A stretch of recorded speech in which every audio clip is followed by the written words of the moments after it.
இங்க நம்ம ஹீரோ ஒரு சேல்ஸ்மேனா இருக்கான். சரியான வருமானம் இல்ல. அதனால அவன் ஒய்ஃப் நம்ம ஹீரோவையும், அவனோட பையனையும் விட்டுட்டு போயிடுறான். கையில கொஞ்சம் கூட காசு இல்ல. அதனால நம்ம ஹீரோவ வீட்ட விட்டு துரத்திடுறாங்க. எங்க போறதுன்னு தெரியாம நம்ம குட்டி பையனுக்கு தூங்க கூட இடம் இல்லாம ஒரு நைட் ஃபுல்லா பப்ளிக் பாத்ரூம்குள்ளேயே 2 பேரும் கதவ சாத்திட்டு தூங்குறாங்க. அப்புறம் திடீர்னு ஒரு நாள் நம்ம ஹீரோவுக்கு ஸ்டாக் புரோக்கருக்கு இன்டர்வியூ வருது. அன்னைக்குன்னு பார்த்து போலீஸ் நம்ம ஹீரோவ கார் பார்க்கிங் ஃபைன் கட்ட புடிச்சு வச்சிருவாங்க. 10 மணிக்கு இன்டர்வியூ 9:30 வரைக்கும் அங்கேயே புடிச்சு வச்சிருவாங்க. அங்க இருந்து ஓடி போய் அந்த ட்ரெஸ்லயே நம்ம ஹீரோ இன்டர்வியூ அட்டெண்ட் பண்ணுவான். செலக்டும் ஆயிருவான். சரி ஹாப்பின்னு பார்த்தா அதான் இல்ல. 6 மாசத்துக்கு சேலரி இல்ல. அது போக நம்ம ஹீரோ கூட 20 பேர் ஜாயின் பண்ணுவாங்க. 6 மாசம் கழிச்சு ஒருத்தருக்கு மட்டும் தான் ஜாப் கன்ஃபார்ம்னு சொல்றாங்க. கையில கொஞ்சம் கூட காசு இல்ல, சாப்பாடு இல்ல, வீடு இல்ல, எதுவுமே இல்ல. 6 மாசம் சேலரி இல்லாம இந்த ஜாப்ல எப்படி ஜாயின் பண்றதுன்னு யோசிக்கிறான் நம்ம ஹீரோ. இத விட்டா வேற வழி இல்லன்னு ஜாப்லயும் ஜாயின் பண்றான். அப்பதான் அகதிகள் வாழ்றதுக்கு ஒரு இடம் இருக்குன்னு சொல்றாங்க. அங்க டெய்லி 5 மணிக்குள்ள போனா தான் இடம் கிடைக்கும். சப்போஸ் அப்படி போகலைன்னா சாப்பாடும் கிடைக்காது, இடமும் கிடைக்காது.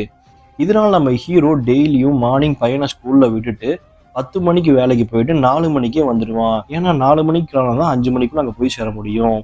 ஆனா அவன் கூட வேலை செய்யற மத்தவங்கலாம் 8 மணி வரைக்கும் வேலை செய்வாங்க. நல்லாவும் பெர்ஃபார்ம் பண்ணுவாங்க.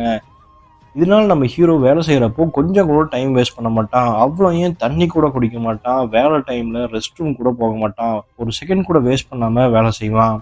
அப்படியே போயிட்டு இருக்கும்போது கையில ரூ. 50 தான் வச்சிருப்பான். அதுவும் அவங்க சீனியர் ஆஃபீஸர் டாக்ஸிக்கு வேணும்னு கேட்டனால குடுத்துருவான். என்ன பண்றதுன்னு தெரியல. கையில காசு வேற இல்ல. சரின்னு அவனோட ஓன் பிளட்டையே டொனேட் பண்ணிட்டு, அதுலேருந்து கொஞ்சம் காச வாங்கி அவனோட பையனுக்கு சாப்பாடு வாங்கி தருவான். அந்த அகதிகள் விடுதியில நைட் ஃபுல்லா லைட் கூட இருக்காது. கொஞ்சம் வெளிச்சம் தான் ஒரு ஜன்னல் ஓரமா தெரியும். நின்னுட்டே வெடிய வெடிய அந்த லைட் வெளிச்சத்துல வேலைக்கு தேவையானதெல்லாம் படிப்பான். அன்னைக்கு கடைசி நாள் 6 மாசம் முடிஞ்சிருச்சு. சீனியர் ஆஃபீஸர்லாம் இவன கூப்பிடுறாங்க. இவனும் உள்ள போறான். நாளையிலிருந்து வேலைக்கு ஜாயின் பண்ணிக்கோன்னு சொல்றாங்க. நம்ம ஹீரோ கண்ணுல அழுகையே தாங்க முடியல. சந்தோஷத்துல அழுகுறான். இனிமேல் அவன் பையனுக்கு தூங்க இடமும் கிடைக்கும். நல்ல சாப்பாடும் கிடைக்கும். இவ்வளோ நேரமா நம்ம பார்த்த கதை இவரோடது தான். இவர் தான் அந்த உண்மையான ஹீரோ. இவர் வாழ்க்கைய தான் படமா எடுத்திருக்காங்க. ஒண்ணு சொல்லுங்க மை டியர் ஹீரோஸ். நம்ம வீட்லயும் நமக்கு தெரியாம நெறைய ஹீரோஸ் இருக்காங்க. உங்க வீட்ல யாரு ஹீரோன்னு கமெண்ட்ல சொல்லுங்க. Thank you.